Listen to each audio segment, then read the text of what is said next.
Amém, também.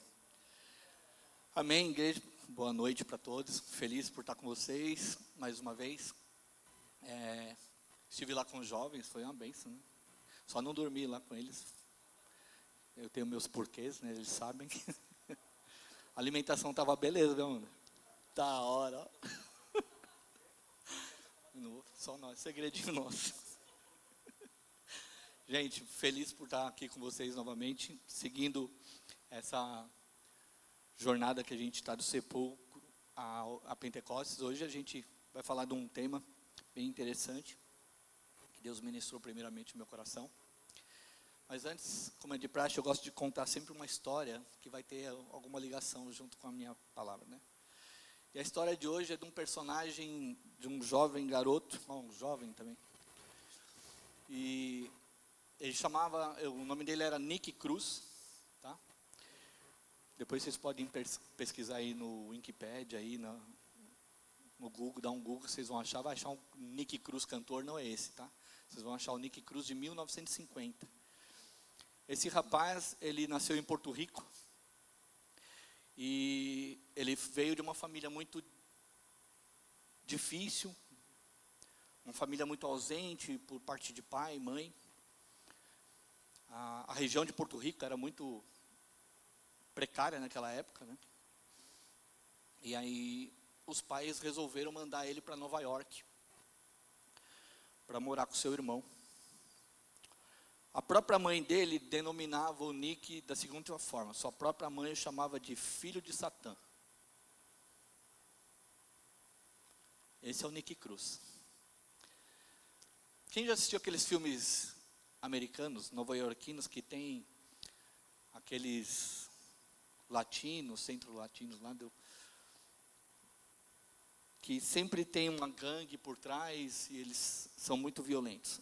Essa é a história do Nick. Ele acabou indo para Nova York e pela dificuldade dele, ele acabou sozinho ali.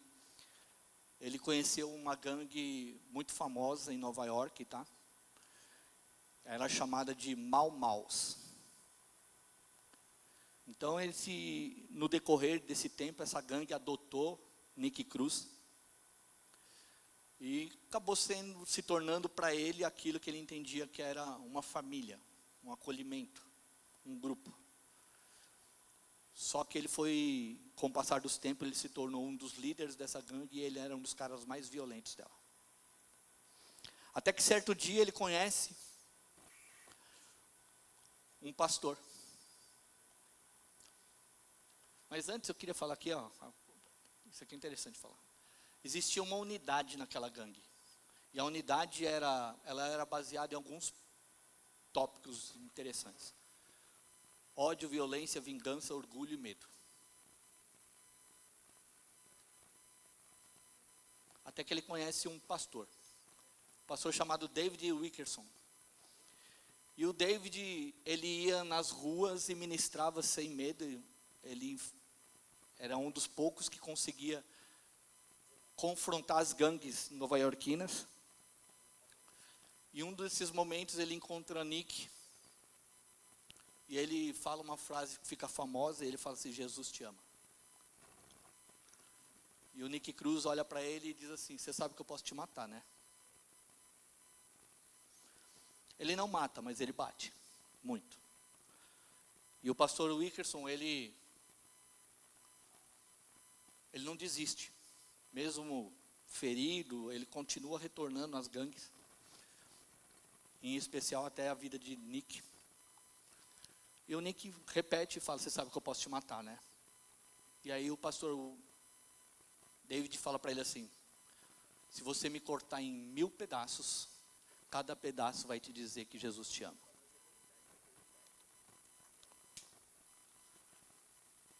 E nessa frase, o Nick sente algo diferente, que toca o coração dele. Ele, num dia qualquer, ele vai ao encontro do pastor, na sua comunidade, e ele entrega a sua vida.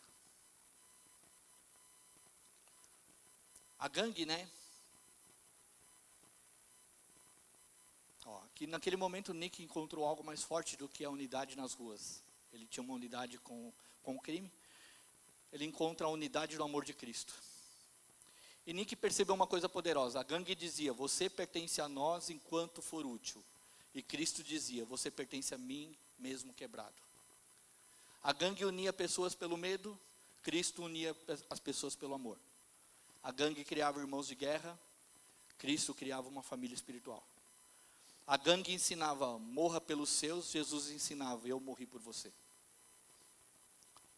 E aí, no momento da entrega, durante uma reunião evangelística, Nick Cruz cai de joelhos, chorando, e entrega sua vida a Jesus.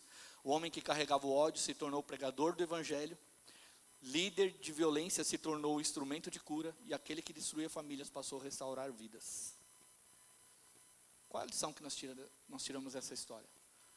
Que existe uma diferença entre uma unidade humana e uma unidade em Cristo.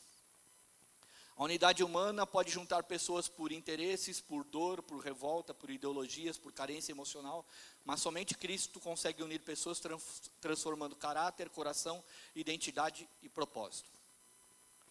Porque a verdadeira unidade não nasce apenas do caminhar juntos, ela nasce de carregar a mesma cruz. A gangue deu a Nick uma família temporária, mas Jesus deu a ele uma eternidade. E a unidade humana pode organizar pessoas, mas somente Cristo pode transformar corações. A palavra que eu vou dizer hoje é sobre unidade, corpo, alma e propósito. Foi a palavra que Deus colocou no meu coração. E eu busquei uma explicação para o que é unidade de corpo, alma e propósito. Representa a totalidade do ser humano em sua dimensão física, emocional e espiritual e funcional. O corpo é o veículo físico, o aparelho. A alma engloba as emoções, a mente, a essência, os dados, a personalidade.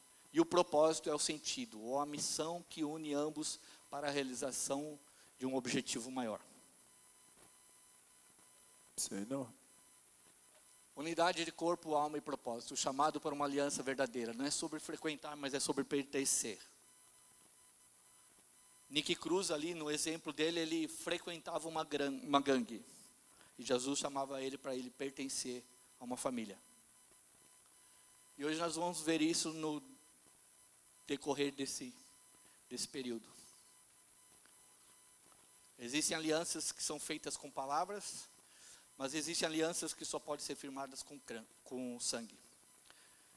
Não é sobre uma amizade comum, é sobre uma proximidade superficial. É sobre homens que decidiram não viver mais para si, mas por um propósito maior. Hoje Deus não está nos chamando, está chamando uma geração também, não para frequentar uma igreja, mas para entrar numa aliança em uma unidade. Porque onde há aliança verdadeira, a entrega total, a renúncia, a fogo e principalmente a transformação. O texto básico que a gente vai falar está em 2 Samuel 23. Nós vamos falar basicamente de 3 textos. O primeiro está em 2 Samuel 23, do 8 ao 17. E eu vou dizer assim, pode deixar aí, eu leio por aqui.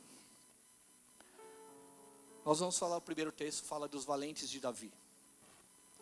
Eu adoro essa história dos valentes. A pastora Sônia, eu estou terminando o livro. Ela me deu um livro que fala de um dos valentes, é fantástico. E tem 3 personagens realmente extraordinários nesses valentes. Eles eram 30, mas 3 são espetaculares. E diz assim lá: Josebe, esse foi o líder do conhecido grupo Os Três. E armado apenas de sua lança, enfrentou 800 inimigos e os matou numa batalha. Ele sozinho, tá, gente? Com uma lança, matou 800 homens. Vocês vão entender porque os 3 são diferentes. Depois dele, Elazar, um dos 3 guerreiros que estavam com Davi quando desafiaram os filisteus, que haviam se juntado para a guerra, enquanto o povo de Israel se retirava. Ele manteve-se firme e lutou bravamente contra os filisteus, até que a sua mão adormeceu e ficou grudada na espada. Esse é o segundo. Ele entrou numa... Estão me ouvindo? Porque eu não estou me ouvindo. Ele entrou num êxtase, dentro da batalha, que a espada, para mim aquele cara, ele se tornou uma máquina de matar ali. Ele não via outra coisa a não ser corpos caindo na frente dele. E ele chegou no nível que a espada cravou na mão dele. Se tornou uma parte do corpo. Vamos para o 11, versículo 11. Depois dele, Samá. Os filisteus reuniram-se na cidade de Leí, onde havia um terreno todo plantado com lentilhas. E as tropas israelitas fugiram dos filisteus. Ele ficou ali sozinho no meio do campo de lentilha. Contudo, Samá ficou no meio daquela plantação e defendeu-a e massacrou os filisteus. Deu para entender os três? Um matou 800. Outro com uma espada na mão derrubou um exército inteiro. E o outro exército sozinho no campo de lentilha, ele matou 3 caras, dizimou 3 exércitos filisteus. Quando estava chegando o tempo da colheita, 3 chefes do conhecido batalhão, os 30, desceram até a caverna de Adulão, onde Davi estava refugiado. E nessa época Davi se encontrava em seu refúgio forte, e um grupo de filisteus estava na cidade de Belém. Davi expressou assim seu grande desejo: quem me dera beber um pouco da água que brota da cisterna, que está junto à porta de Belém. Então aqueles 3 valentes romperam pelo acampamento dos filisteus. Vou parar aqui um pouquinho, vamos contextualizar. Davi pensou, e os 3 só ouviram o sussurro de Davi, e eles, um olhou para o outro: tá dentro? Tô. Tá dentro? Tô. Bora? Bora. Que nem a nossa figurinha, né, André? Bora que eu boro? Um olhou para o outro: bora que eu boro, e saiu os 3 e foram até Belém. Bora lá. Então aqueles 3 valentes romperam pelo acampamento dos filisteus, tiraram a água do poço que ficava próxima à porta da cidade de Belém, e levaram-na a Davi. Entretanto, ele preferiu não bebê-la, mas derramou-a como libação, uma oferta diante de Yahvé, e declarou: que me livre, Yahvé, de beber desta água. Seria como beber o sangue dos amigos que arriscaram a vida para trazê-la a mim. E por esse motivo, Davi recusou-se a beber aquela água. Foram esses, portanto, os feitos dos 3 guerreiros, conhecido como os 3. Voltando à história, os 3 saem do campo ali da caverna, descem para Belém, enfrentam todos os inimigos filisteus que estavam lá, pegam a água, voltam para o seu rei, entregam, e o rei olha aquela água e joga fora. Fala: não posso beber porque essa não é água, é sangue.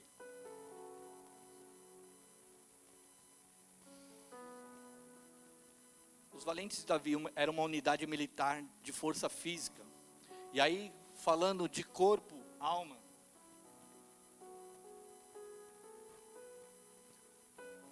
falando de corpo, alma e propósito, nós vamos ter uma anatomia que está ali, ó. O corpo, o veículo, a dimensão física de sobrevivência, o aparelho estrutural da nossa vida diária.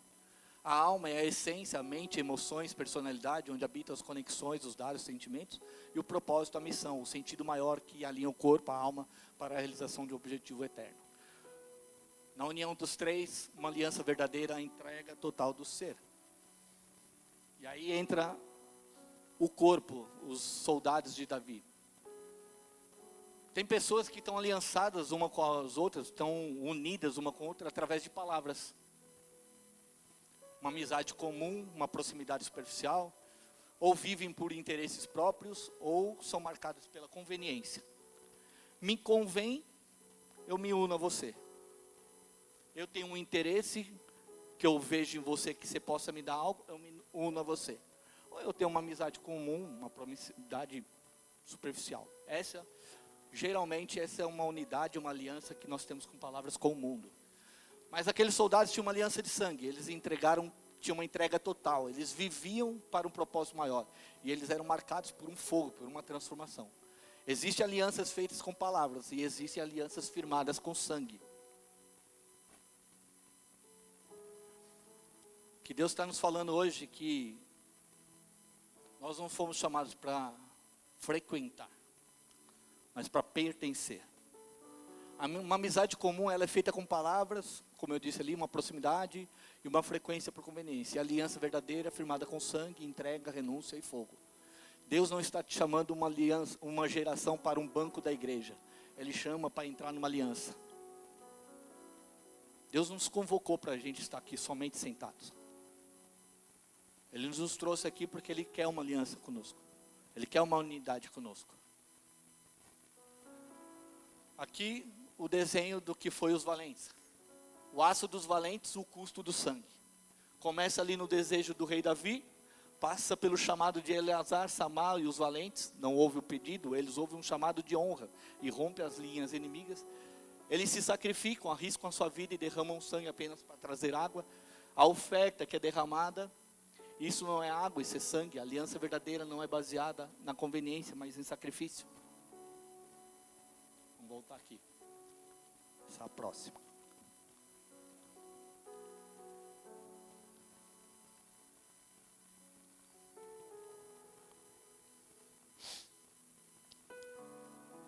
O que eu quero falar sobre o corpo, ficou muito nítido nessa passagem de Davi, que existia uma unidade. Além da unidade militar que existia ali, dos soldados de Davi, ela representa, como a gente está falando de corpo, alma e propósito, os valentes de Davi representam o corpo, a força. Eles colocavam o seu corpo diante de qualquer necessidade, pelo teu rei, como uma unidade, como uma aliança. Eles entregavam de forma sacrificial o seu corpo. Até aqui todo mundo entendendo? Quem está comigo diz amém aí, por favor. Amém. Só que a gente vai num outro texto agora, que está lá em João. Esse não. Em João 15, do 12 ao 15. Então guarda aí o que a gente falou de Davi sobre o corpo. Lá em João 15, do 13, na verdade do 13 ao 15, diz assim: não existe maior amor do que esse, de alguém dar a própria vida por causa dos seus amigos. Vós sois meus amigos, se praticais o que eu vos mando. Deixa eu repetir. Não existe amor maior do que esse, de alguém dar a própria vida por causa dos seus amigos. Vós sois meus amigos, se praticais o que eu vos mando. Já não vos chamo de servos, porque o servo não sabe o que faz o seu senhor. Mas eu vos tenho chamado de amigos, pois tudo o que ouvi de meu Pai eu compartilhei convosco. Aqui Jesus, agora com os seus discípulos, no capítulo 15, que está falando da videira, a videira verdadeira e os ramos.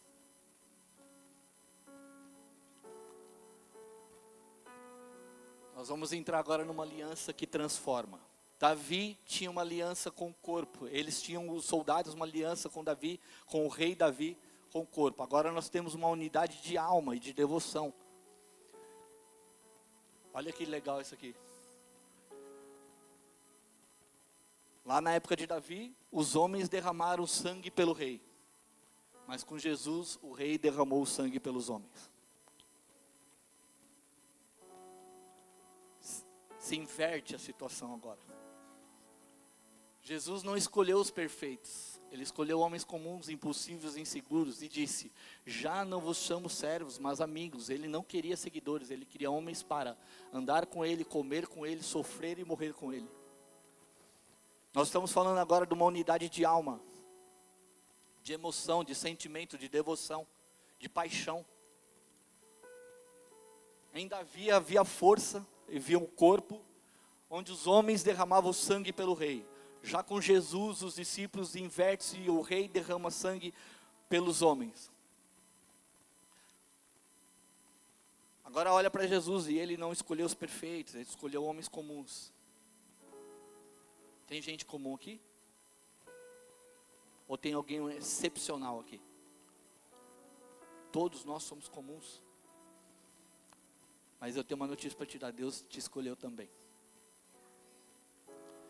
Ele escolheu pescadores impulsivos, inseguros.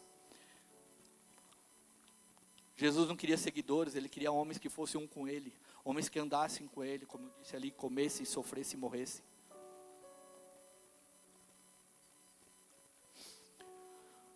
Tem um detalhe nessa época, nessa situação com Jesus, onde os discípulos, eles falham com Jesus. Pedro nega e os outros fogem. A aliança parecia quebrada. Quantas vezes a gente está na vida e a gente tem uma aliança, ou uma unidade com alguém, alguém falha com a gente, nos trai, nos engana, mente. E qual que é a nossa postura, qual que é a nossa atitude? Pode falar. Não quero mais papo com essa pessoa. Longe de mim. Até perdoo, mas não anda comigo. É assim ou não é? Quando a pessoa te fere, quando a pessoa te machuca, quando a pessoa te trai. A pessoa te nega, a pessoa foge quando você precisa. Isso aí não é meu amigo. Fica longe. Antes só do que mal acompanhado. Não é isso. Vocês vão entender que nada é só. Mas Jesus volta ressurreto, vivo e cheio de graça, e ele não cancela a aliança, ele restaura. Porque uma aliança de sangue verdadeira não depende de perfeição do homem, mas da fidelidade de Deus. Ali está a quebra. Quando a aliança parece quebrada, os discípulos falharam, Pedro negou, os outros fugiram. A restauração. Uma aliança de sangue verdadeira não depende de perfeição do homem, mas da fidelidade de Deus. A gente vai chegar aqui agora. Então a gente entendeu que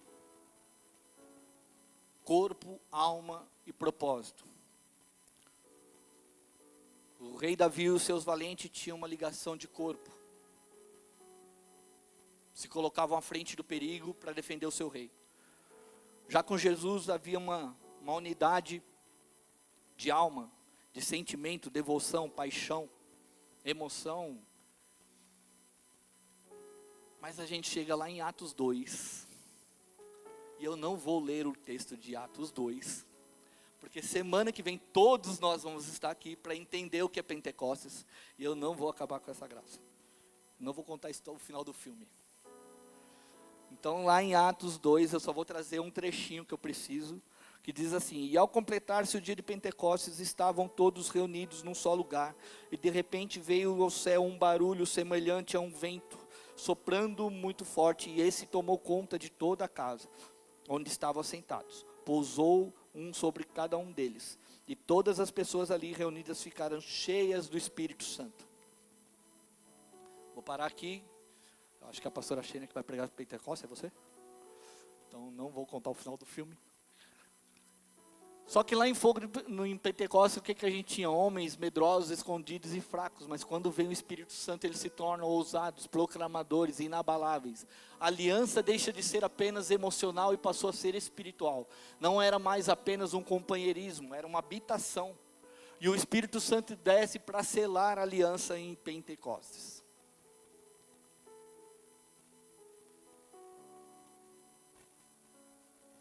Vamos voltar aqui um pouquinho. A evolução. Nos tempos de Davi, os homens derramavam sangue por o rei. Nos tempos de Jesus, o rei derramou sangue pelos homens. Em Atos, o Espírito Santo desce e habita os homens. A natureza em Davi era o foco externo e um sacrifício humano. A natureza em Jesus era o foco redentor e o sacrifício divino. E a natureza em Atos é o foco interno e a capacitação é divina. E isso aqui é o mais legal que eu achei. Em Davi, Deus caminhava com você. Em Jesus, Deus caminhava por você. E em Pentecostes, Deus está dentro de você, caminhando através de você, dentro de você. Hoje nós temos Jesus no nosso coração, temos o Espírito Santo conosco. Mas Ele não é só mais comigo, nem ao meu lado, mas dentro de mim, agindo em mim, através de você. O que acontece em Atos, Pedro, depois de restaurado, ele vai e prega e 3.000 pessoas convertidas. A aliança agora não era mais emocional, é espiritual. Não é mais companheirismo, é habitação. Então, biblicamente, o que eu queria falar na palavra era sobre essas 3 unidades: corpo, alma e propósito. Os valentes de Davi representando o corpo, os discípulos de Jesus representando a alma, e em Pentecostes o Espírito Santo representando o propósito. Mas nós temos que trazer isso para um aspecto da nossa vida.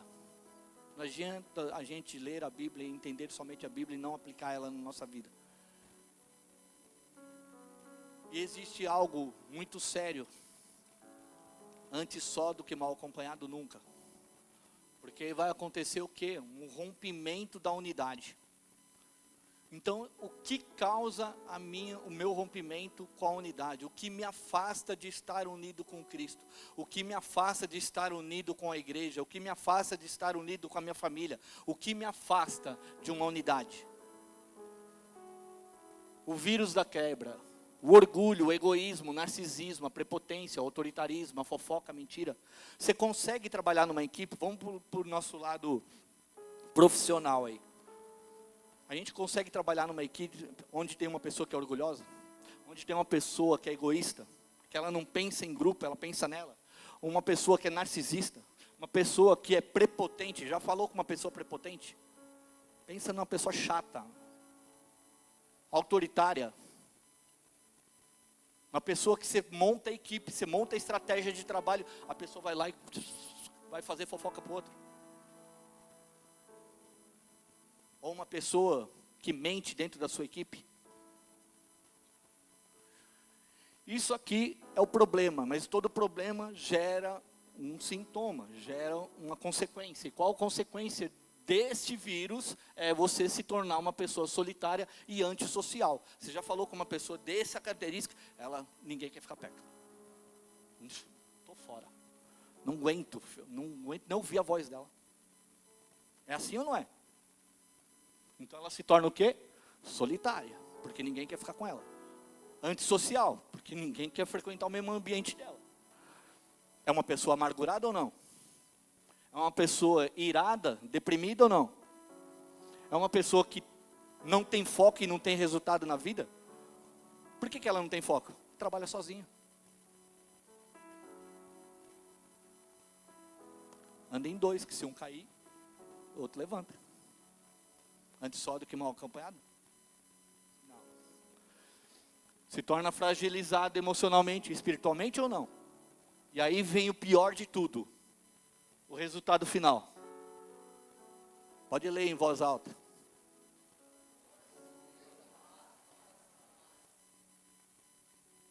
Está errado isso aqui? A gente consegue entender por que Deus nos chama para trabalhar em unidade?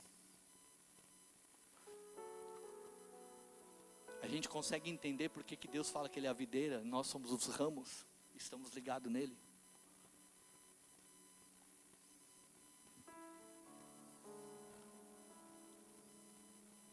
Mas como Jesus veio para os discípulos e para nós, tem como restaurar. O caminho de volta à unidade existe movimento e decisão. A pastora falou isso aqui no dízimo. Nós precisamos nos movimentar, nós temos que tomar decisões. A restauração começa a partir da decisão pessoal de movimentar-se para a mudança. Quem estava aqui na pregação do carro?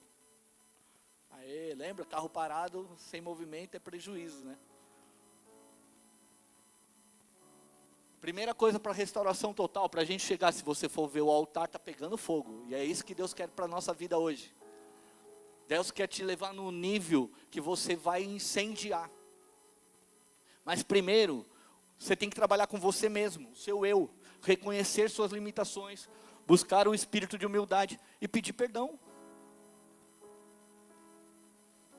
Talvez a unidade não está acontecendo porque nós somos a parte falha da equipe. Eu preciso pedir perdão. Me perdoa. Não estava com a cabeça na equipe, não pensei no grupo, não pensei na unidade. não pensei na família, não pensei na igreja. Me perdoa? Espírito de humildade, reconhecimento. Reconhece que é limitado. Nós começamos aqui a pregação falando o quê? Tem alguém aqui excepcional? Não. Todos somos comuns? Sim. Jesus escolheu quem? Os comuns, os imperfeitos. Tem algum perfeito? Eu não, tenho o dedinho torto.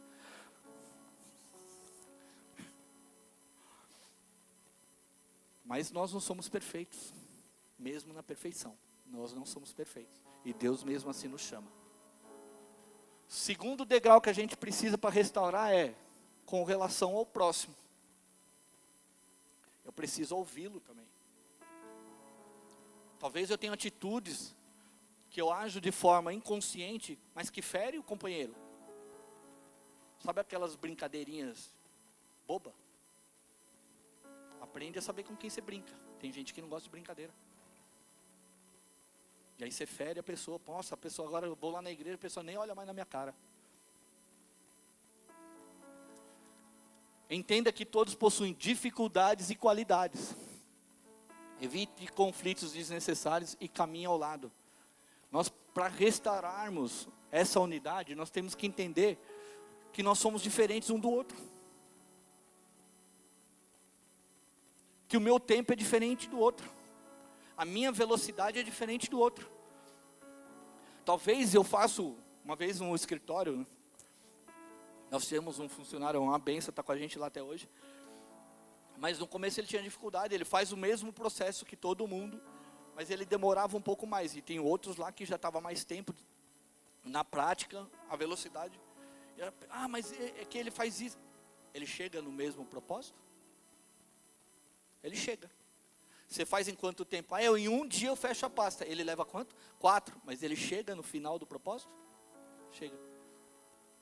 Ele não chegou no objetivo? A diferença foi a velocidade. E você não sabe respeitar a velocidade dele? Então a gente precisa ouvir mais o companheiro, o amigo, o parceiro, o esposo, a esposa, os filhos, os pais, o patrão, o subordinado. Porque eu estou num cargo em cima, o de baixo não serve para nada. Você não tem direito à opinião. Aprende a ouvir. Por fim, o altar. Você precisa ter uma atitude sacrificial. Se permitir ser habitação do Espírito Santo. A gente só vai chegar na restauração da unidade se a gente entender que assim como os valentes de Davi, eu tenho que pôr o meu físico, o meu corpo em prol de Cristo. Ele deu dele, eu vou me colocar à disposição dele. Eu vou servi-lo com o melhor que eu tenho. Não vai ser uma chuva que vai me impedir de chegar na igreja. Não vai ser um inverno que vai me impedir de ir na oração da intercessão. Chega de desculpa. Chega de conversinha para Deus, cara. Não tem conversinha para ir em festa, mas para Jesus tem. Faz de tudo para ir nas baladas, faz de tudo para ir não sei aonde. Mas falou que é para, não, vamos lá, vai ter uma vigília. Vamos ali, vamos na igreja, hoje é domingo.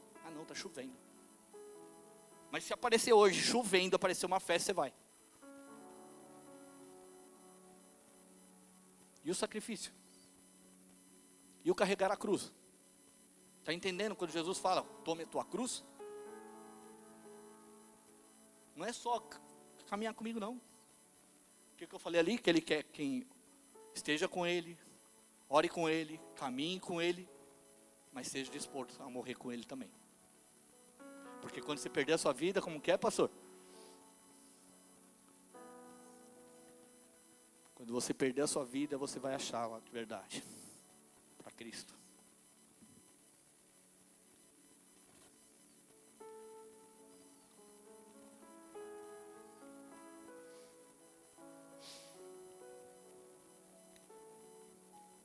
Eu quero falar, eu não vou passar a próxima, porque quem vai terminar a próxima vai ser a Xênia. Porque falando em unidade, eu pedi para minha esposa em unidade vir pregar comigo hoje. Então você pode vir aqui, amor. Porque a unidade é em tudo, né? Então ela vai pregar comigo também.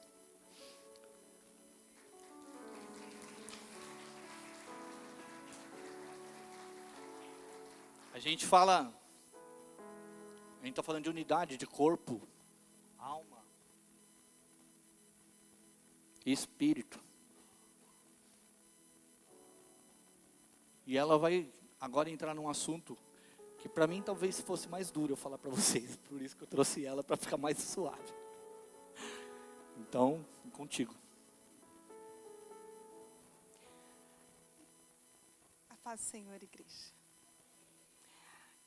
O que me chama muita atenção nessa mensagem é que aqueles homens, eles tiveram coragem de arriscar as suas próprias vidas por conta de um rei. E eu acho que isso continua acontecendo de alguma maneira. As pessoas, elas dão sangue por muitas coisas dessa vida, muitas coisas dessa terra. Eu vejo o tempo todo jovens com ídolos, vejo casais deixando suas famílias caírem em ruínas porque eles têm algo que é muito mais importante do que um interesse coletivo. É muito comum as pessoas darem o sangue por aquilo que é um interesse individual. Mas eu vejo muita dificuldade de darmos o sangue por aquilo que é coletivo. E quando vem essa mensagem de Jesus sobre as nossas vidas, de que não é necessário mais que a gente faça isso, porque Ele fez, né? Ele deu o sangue. Então que a gente se sinta livre para isso, mas a gente esquece que a mensagem de Jesus, nesse sangue que nos cobre, que nos chama para uma nova vida, que nos trouxe aqui nessa noite, foi derramada para que a gente viva em unidade, para que a gente busque pelo coletivo. Então, a gente precisa entender que sim, eu não preciso dar um sangue por um rei, porque um rei deu o seu sangue por mim. Mas este rei que deu o seu sangue por mim, ele nos chama para viver em unidade. E ele nos chama para não ficar numa batalha para poder satisfazer o homem, mas satisfazer o interesse dele. E o interesse dele é que a gente viva em paz com os homens. É que a gente viva em paz uns com os outros. O interesse dele é que a gente possa superar essas barreiras que divide a família, que divide a igreja, que divide você do propósito de se cumprir uma bênção, de ser usado lá no seu trabalho.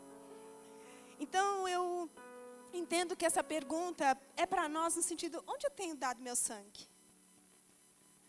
Porque todos nós corremos por algo. Todos os dias, amanhã, segunda-feira, alguns às 5, a outros às 6, quem sabe alguém às 4, alguém das 4 aqui? Talvez às 4 da manhã vai ter gente levantando para dar o sangue. E às vezes fica tão pesado porque a gente está correndo sozinho, correndo com todas essas amarguras e correndo dando sangue talvez para satisfazer o nosso próprio ego. Então, que a gente possa entender que o Senhor Jesus fez isso por nós, mas Ele também nos convida a entregar as nossas vidas para Ele e tomar a nossa cruz. Jesus, Ele fala assim, negue-te a si mesmo. Será que a gente se conhece para se negar? A gente precisa se conhecer naquilo que a gente tem gasto, toda a energia, onde nós temos entregado os nossos olhares, o nosso coração, para entender se, apesar de eu não precisar dar o meu sangue, porque Cristo fez isso por mim, eu estou de fato fazendo aquilo que Ele me chamou para fazer. Tem uma música que eu gosto muito, ela fala assim, foi pago um preço alto de sangue. Olha bem para essa pessoa que está aí do seu lado.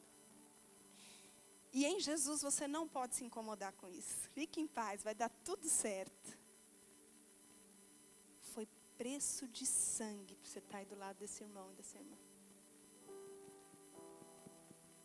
Então nós não fomos chamados para dar o sangue, mas nós fomos chamados para, através do sangue, trazer revelação e unidade ao próximo.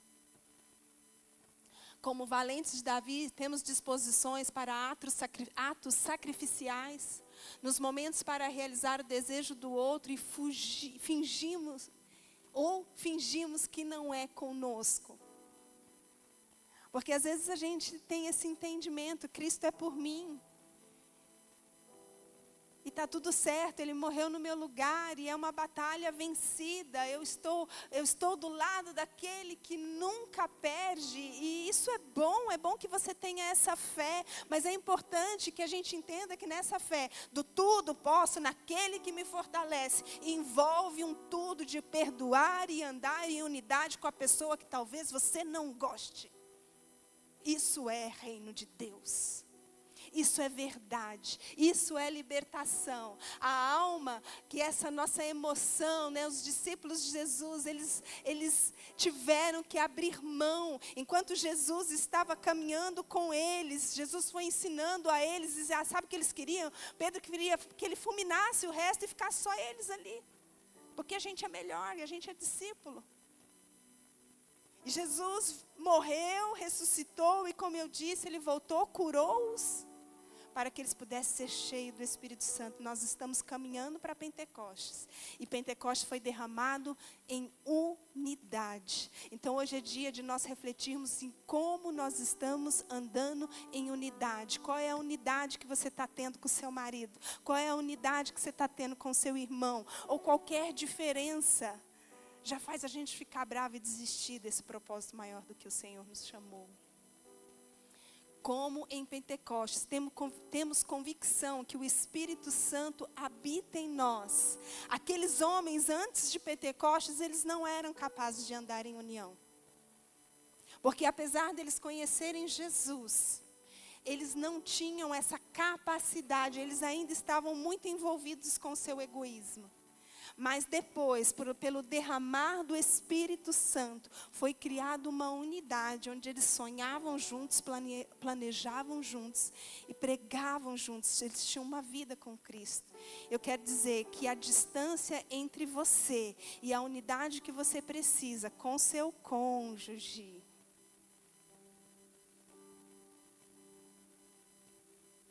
com seus filhos, com essa pessoa que está aí do seu lado.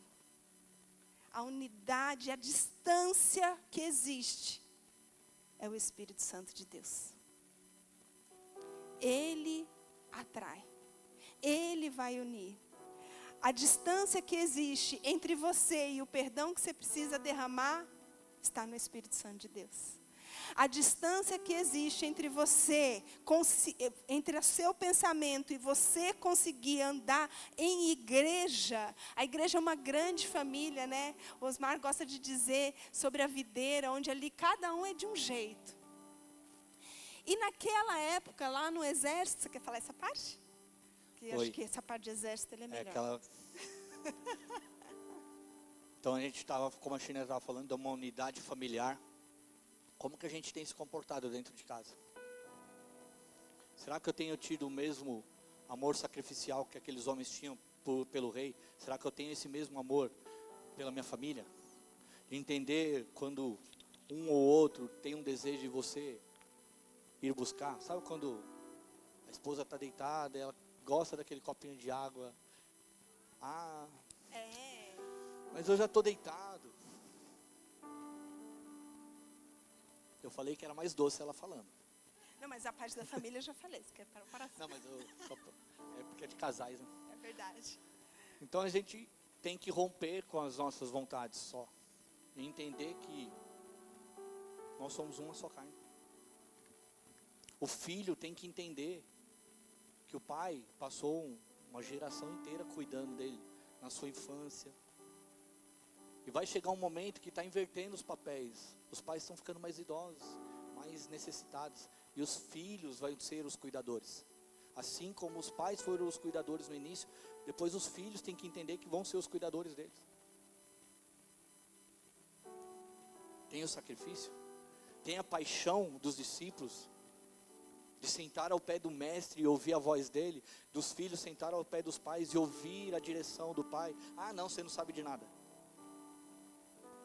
São outros tempos.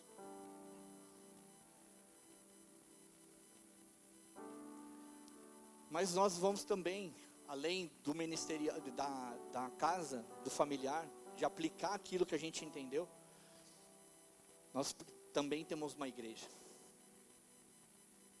E aí aqui eu vejo um exército ministerial. Uma igreja sem uma aliança é um exército sem comando. Eu coloquei alguns personagens, mas vocês vão... Pensa comigo agora, sem olhar lá. Quando a gente vê um filme de guerra, ou quando a gente pensa em guerra, batalha, qual o primeiro personagem, talvez o único que vem na tua cabeça? Soldado. É ou não é? Toda batalha de guerra, filme, você vai pensar o quê? Soldado. Você só lembra do soldado. Porque o soldado está na batalha, é sangue. Nós vimos ali os valentes. Um com uma lança matou 800, o outro no campo de lentilha. O outro a espada cravou na mão de tantos homens que ele matou. Soldado. Mas a gente esquece que um exército não se faz só de soldado. Um exército tem os batedores, que são homens que eles iam à frente, limpavam o campo de batalha, para as tropas chegarem, para não ficar patinando no barro. Nós tínhamos os cozinheiros, que é aquele sustento oculto. A tropa precisa estar forte, abastecida. Mas quem fala do cozinheiro? Quem lembra do cozinheiro? Hein, Amanda? Quem lembra do cozinheiro? Eu falei que eu ia falar.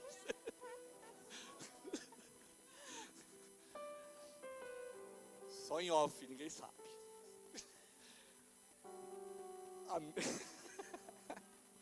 E tem os escudeiros, que carregavam ali, né? Eles davam uma cobertura ao soldado. Era o que levava os escudos, é o que levava as lanças, que preparava o cavalo. Mas alguém lembra? A gente lembra de quem? Soldado. Soldado. E a gente tem um soldado, que é a linha de frente de combate. Mas todo o exército tem que ter um propósito.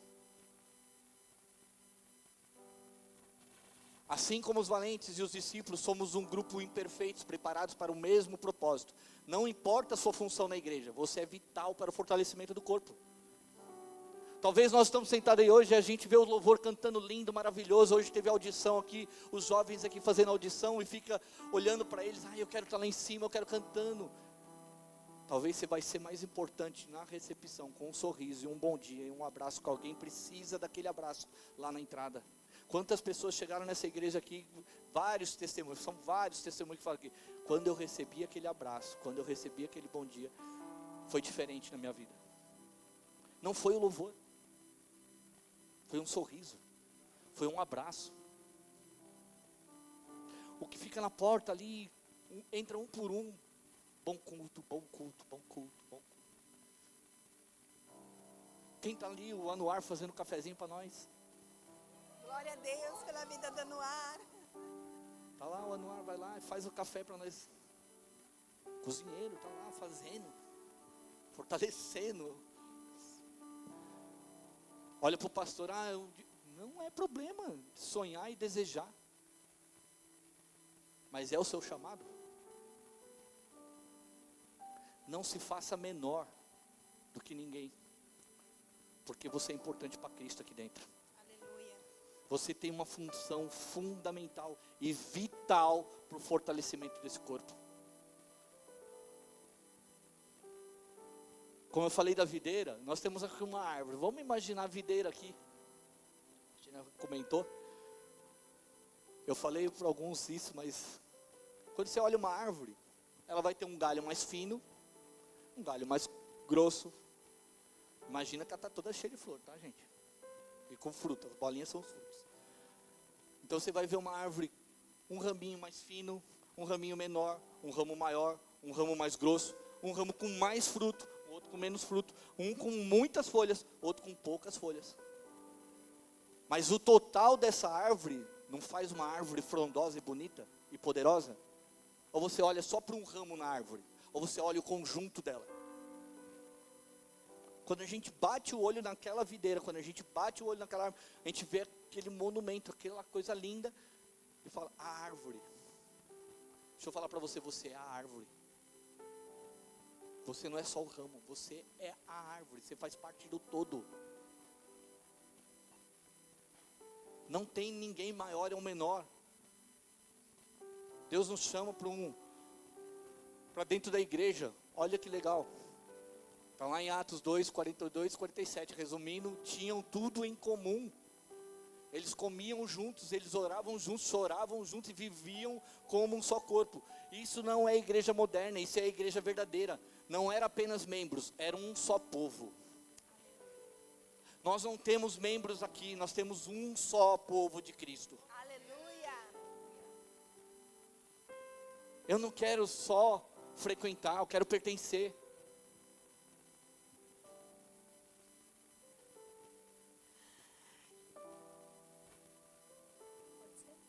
Só para finalizar, como eu disse, eu não quero frequentar, pertencer. Os frequentadores, eles querem bênção, eles querem fogo, buscam por interesses por causa de carência emocional e ideológica, e são apenas membros. Mas os aliados querem compromisso, querem um altar, é unido por um caráter transformador e uma cruz compartilhada. Tem tudo em comum, comem, oram, choram e vivem como um só corpo. O mundo não precisa mais de religiosos, precisa de homens com coração valente, uma alma rendida e um espírito cheio. Pode fazer sua pergunta. Queria já pedir para o pessoal do louvor subindo. Hoje é um dia muito especial para nós, né? E a gente sempre gosta de refletir antes da gente tomar a ceia. E quando a gente fala de andar em Cristo, e eu fico muito triste sobre o quanto a comunidade cristã se tornou algo muito individual. O Osmar deu o exemplo aqui da árvore, mas eu entendo que talvez o exemplo da família fique muito claro. Você tem irmãos, quantos tem irmãos aqui? E os irmãos não são todos iguais. Quando o pai dá uma ordem, uns vão mais rápido para obedecer, outros vão mais devagar e outros nem vão obedecer. Quantas vezes você teve que fazer um trabalho pelo seu irmão porque ele não ouviu aquilo que o seu pai disse? Ou que sua mãe disse, né? Ela ia lá fazer uma escala de limpeza de casa, e se não tivesse limpo quando chegasse, ai ai, né? E às vezes não fazia, mas você, pelo ai ai, você ia lá e limpava a casa para que todos pudessem, para quando sua mãe chegasse, seus pais chegassem, a casa estivesse organizada. Isso é família. E o inimigo tem colocado uma heresia no meio do povo de Deus, chamando uma santidade, chamando uma perfeição, que se nós chegássemos a esse lugar, nós seríamos idolatrados. E muitas pessoas vendem isso para serem idolatradas. Mas nós temos um compromisso de se levantar e dizer, nós queremos voltar à igreja. Não é essa série que a gente está dizendo? A gente não está querendo chegar lá na igreja de Atos. E a igreja de Atos era essa igreja de pessoas que eram imperfeitas, mas que através do Espírito Santo, elas podiam amar, suportar e aperfeiçoar uns aos outros. E é este mesmo pensamento que às vezes divide as igrejas, que é o pensamento que às vezes está dividindo as famílias, que está te dividindo. E o que é mais difícil em tudo isso é que quando a gente vai para esse caminho do individualismo, a gente não fica feliz. Eu vejo pessoas muito magoadas com igrejas, todos os dias nós encontramos pessoas assim, e eu estou dizendo que a dor é legítima, mas ficar neste lugar não vai fazer você cumprir os propósitos de Deus. Então a gente precisa se libertar deste lugar onde talvez o meu irmão tenha que ser perfeito, e eu ir para um lugar onde mesmo ele não sendo perfeito, eu posso amá-lo, porque o que eu carrego dentro de mim me faz tão pleno e faz eu transbordar tanto. E é este transbordar do que eu vou carregar, este é o corpo de Cristo, é este transbordar que vai fazer com que o meu marido seja transformado, que vai fazer com que os meus filhos sejam transformados, que vai fazer com que a igreja seja transformada. Irmãos, nós temos promessas lindas sobre este lugar. E eu desejo que o nosso Pentecoste seja verdadeiro, onde a gente não receba apenas o Espírito Santo, para que a gente possa, de maneira extraordinária, extraordinária expressarmos poder. Eu creio que haverá cura. Eu creio que o Senhor vai derramar línguas neste lugar. Mas mais importante que aquilo que fica é que a gente carregue um amor dentro da gente, restaurador, que eu sou capaz de dar essa vida minha egoísta, para que uma vida de um Cristo que derramou o sangue dele pela mim, viva em mim. E aí sim eu posso olhar para o próximo e dizer, não sou mais eu quem vivo, mas Cristo vive em mim. Então você, do mesmo jeito que quando eu digo, oi Jesus, ele me perdoou, o meu amigo pode dizer, oi pastor, e ele também vai ser perdoado. E este perdão mútuo é que vai fazer a gente voltar para a igreja verdadeira. Então o nosso desejo hoje aqui sobre unidade é dizer, mentiram para você se você podia acreditar como cristão antes só do que mal acompanhado. Mentiram para você sobre muitos relacionamentos, eles não são tóxicos, muitos relacionamentos o que falta é amor. Mentiram para você que a igreja pode ser um lugar onde você entra e você sai e ninguém vai falar com você e você não tem que falar com ninguém. Isso não é igreja, isso é clube. Onde todo mundo é igual, todo mundo pensa igual, todo mundo gosta da mesma coisa. Já falei, igreja de Cristo tem que ter o povo do black, do worship, tem que ter tudo misturado, tem que ter o rico, tem que ter o pobre, tem que ter o preto, tem que ter o branco, tem que ter tudo. Porque Cristo faz isso, senão é clube.